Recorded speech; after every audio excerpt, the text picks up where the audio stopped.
We're going biblical, okay? In the story of Abraham, God asked him to sacrifice his son, Isaac. Yes, he did. Even though I don't have children, I don't understand how he could even consider asking him to do this. Do you?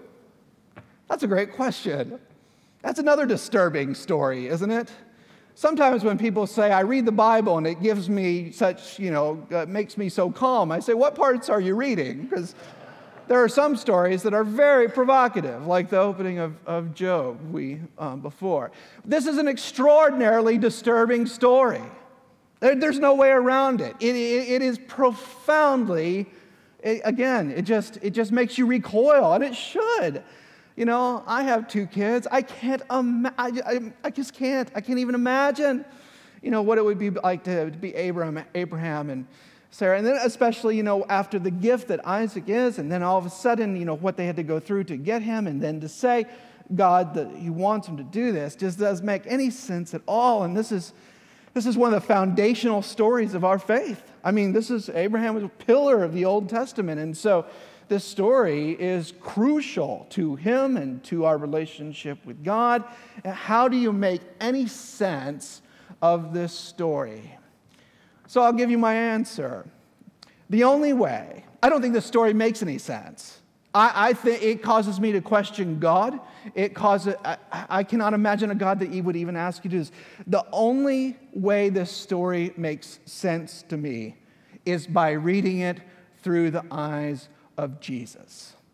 Jesus is the only way I can make sense of this story. And here is why. I mean, we celebrated Holy Week, just last week, Easter Sunday. God, through Jesus, did the same thing that Abraham was asked to do, and that He sacrificed His son. He did. And so I read this story, and part of me recoils in it, but the other part of me that kicks in is to say, God is not asking Abraham to do, He's not asking him to do anything that God wasn't willing to do Himself. And what I think that story is trying to tell us is just the profound commitment that God has to our salvation. And the other way to say it is that sometimes I think, people ask me, how do you read the Bible, or how do you understand a story like this? And to me, this is one of those stories where if you read it just to get the facts of the story, which is how we tend to read the Bible, I find. When I go to small groups and Sunday school classes, I find a lot of our discussion is regarding just making sure we've got the facts of the story, which is okay, but I think it leads to an incomplete reading of Scripture, and here's what I mean. The only way to make sense of a story like this is to understand that the Bible is a love story. That's what it is. It's a love story. And so when I read a story like this, or say, how in the world could God ask? I think the way to begin to unlock it and see its significance for us is to read it with our hearts more so than our heads. In the sense that God is asking Abraham to love and trust Him that much. God is asking Abraham to love and trust Him that much.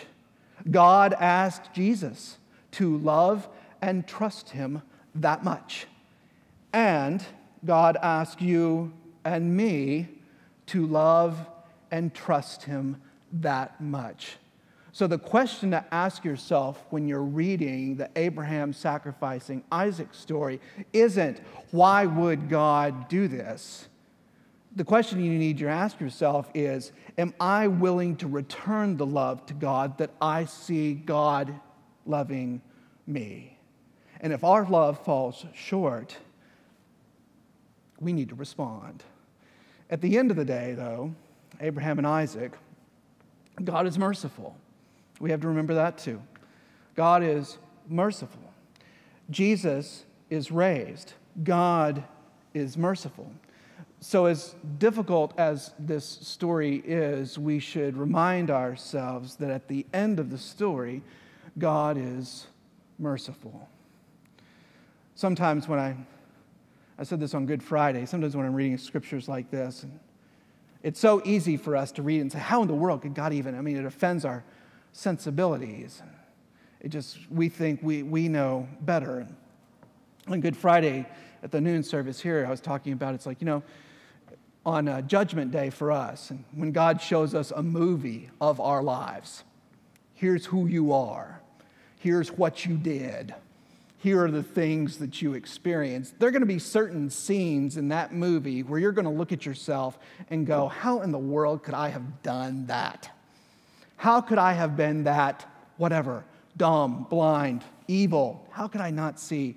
So sometimes I think we read Scripture with a sensibility that we really don't have, in the sense that we go through the same trials that people like Abraham and Isaac do. God is asking something of us right now that is very difficult for us to sacrifice. And I don't know what it is for you, but the message is that if you let it go,